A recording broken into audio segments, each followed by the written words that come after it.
ठीक है कि रिजान कनी कनी ताली बजा दो चाचा जी सब बैसल छथिन बड़ सुंदर रिजान अभी रिजइयो घरवा दुआरा करे जान रिजान अभी रिजइयो घरवा दुआरा करे जान कहगे लगिए मेला बोला मास कहिया हमरा बोला मास कहिया रे जान अडका हटके लगिए मेला बोला मास कहिया हमरा बोला मास कहिया रे जान रिजान अभी रिजइयो घरवा दुआरा करे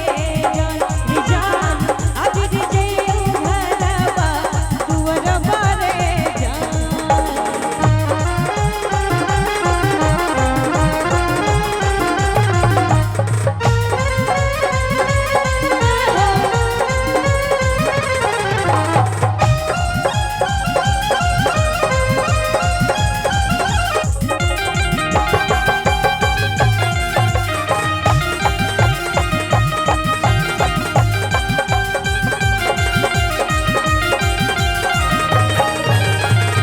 बित्ती के आसन काट के लैया कहनवा आप लैया कहनवा रे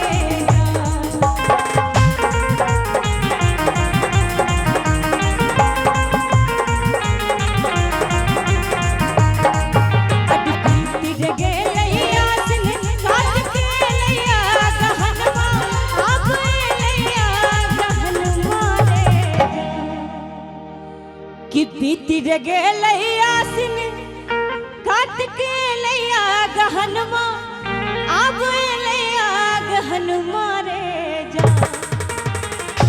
आ बाबा अगहन में की करे छियै किछो ने सीताराम जय सीताराम बाबा सबके तो चलती छै अहाँ सब मसुआल छी जता देखू खाली बाबा बाबा बाबा नौजवान सबके पावर नहीं छै कल में तो सोच लियो ते द्वारा बाबा के जते गोटा छै सब गोटे हाथ उठा दियो ताली के साथ कि कतनी जे करबै दुनू बदन रे रे जान कतनी जे करबै दुनू बदन रे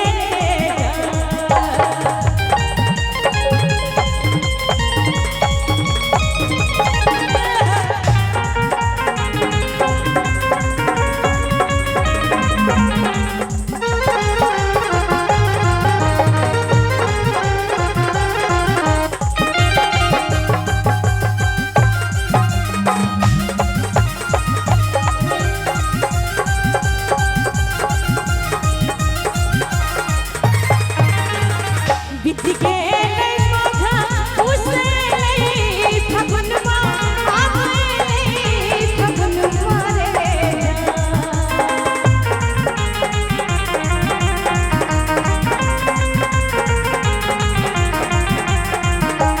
बित्ती गे नहीं माथा उसे नहीं फगुनवा आप नहीं फगुनवा रे कि बीती रे गेलै माघ पूसे लै फगुनमा आब लै फगुनमा रे जा आ फागुन में की करे छियै बाजल नहीं अबैया नहीं कोनो बात नहीं छै कि होलिया जे खेलबै दुनू परनिए रे जान होलिया जे खेलबै दुनू परनिए रे जान अड गोरे गोरे मखरा गनिया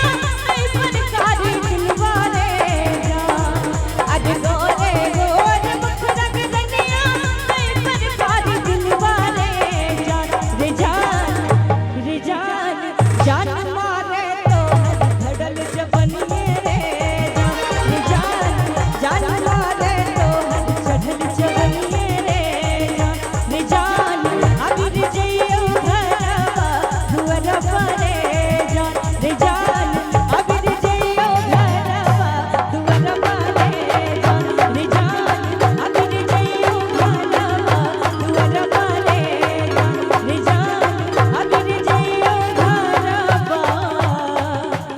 दुअरबा